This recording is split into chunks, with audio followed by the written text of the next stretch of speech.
Selamat datang di channel My Untold Story.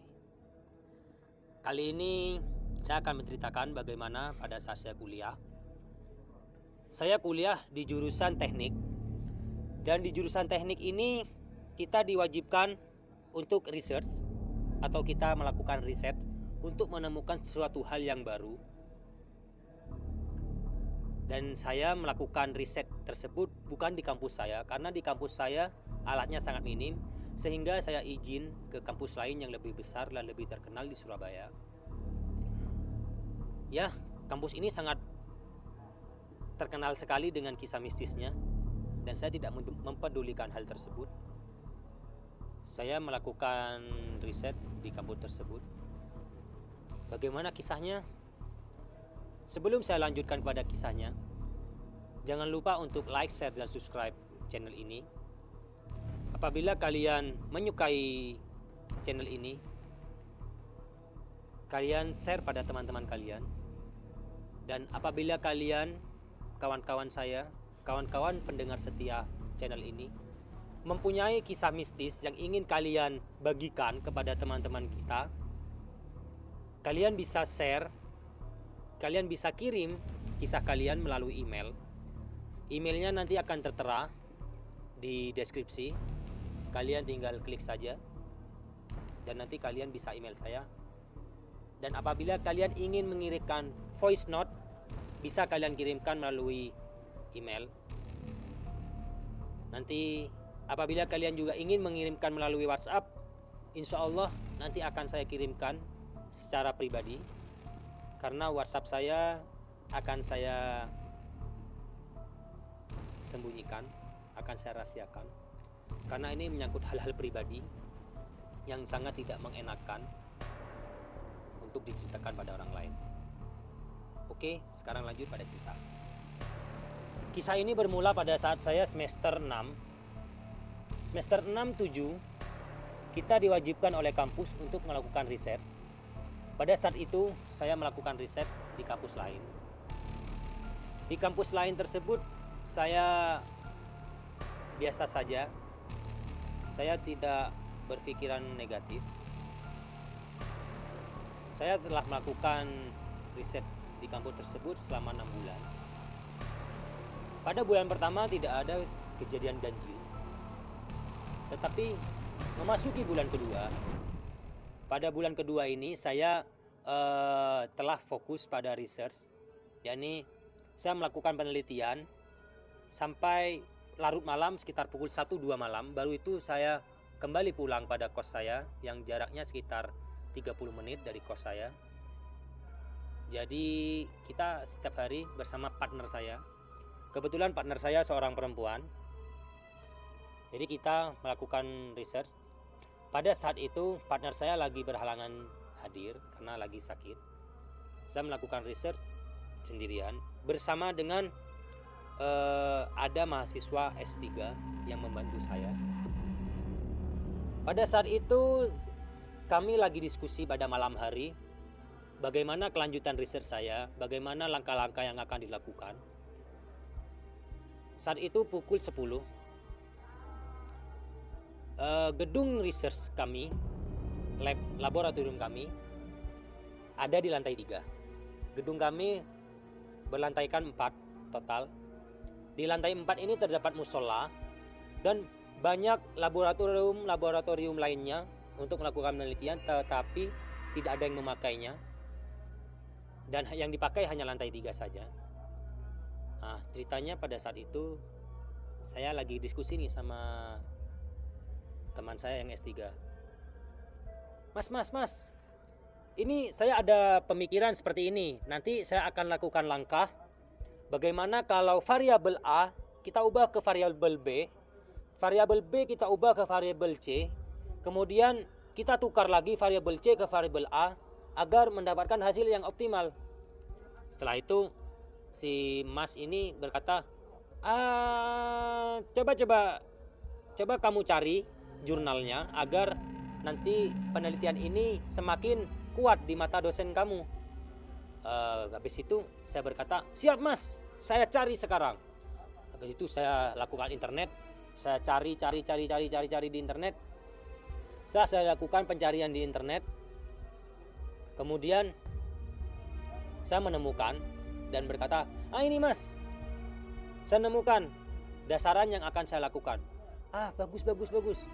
Setelah itu kita diskusi, nanti ini begini ya, kamu lakukan begini. Tiba-tiba di lantai 4 ini ada suara kaki-kaki anak kecil yang berlarian seperti ini. Dan saya bingung. Saya bertanya pada mas ya, mas, ini kenapa di lantai 4 kok ada suara kaki-kaki anak kecil yang berlarian ya? Dengan santainya mas mengatakan kepada saya, hahaha, tidak ada apa-apa, itu udah biasa terjadi di sini.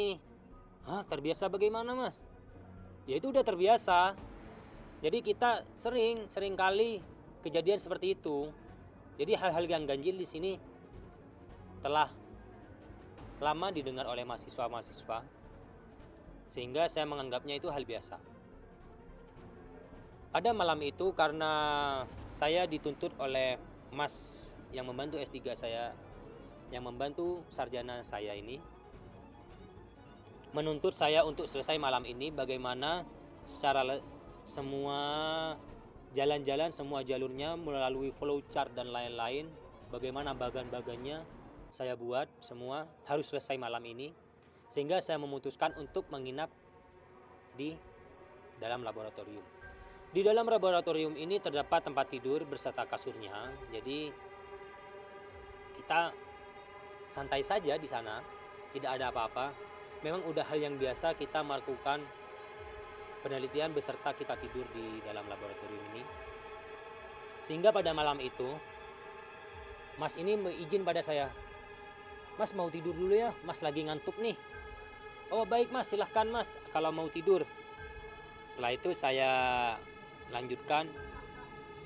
Setelah saya lanjutkan, tiba-tiba suara langkah kaki kecil ini terdengar lagi. Dan ini makin sering. Pada saat itu saya sangat ketakutan. Bagaimana ini?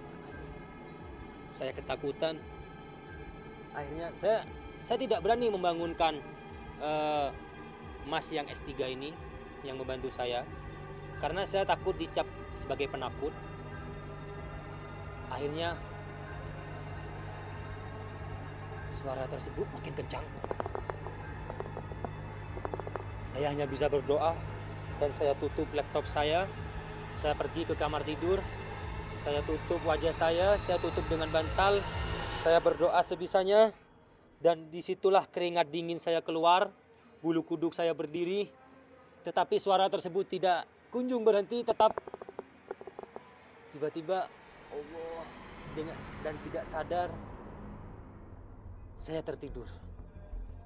Disitulah saya merasa lega, karena saya bisa melewati malam yang mengerikan tersebut dengan tertidur.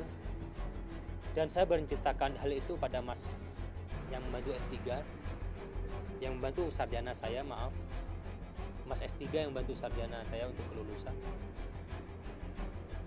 Dan mas hanya berkata, tidak apa-apa, dia hanya mau berkenalan kepada kamu. Dalam hati saya, enak saja mau kenalan. Ya kalau cewek cantik mau kenalan gak apa-apa.